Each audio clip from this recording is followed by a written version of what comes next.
Si Ate Karila maganda. Naman yung hair. Hindi. The curves. Mukha kang sexing CEO. Oo nga.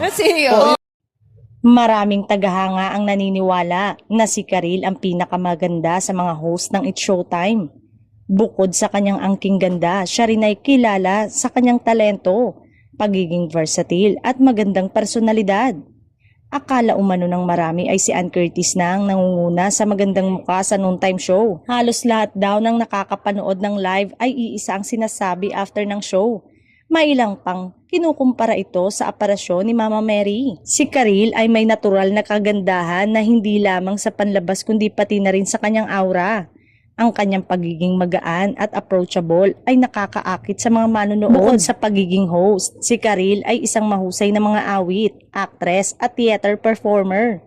Sa mga tao ng magpasikat segment ng It's Showtime, ipinakita ni Karil ang kanyang pagiging malikhain at dedikasyon sa bawat performance. Si Karil din ay nanalo ng iba't ibang awards kabilang Best Female TV Host sa PMPC Star Awards for Television noong 2012. Ang mga parangal na ito ay patunay ng kanyang kahusayan at pagiging inspirasyon sa industriya.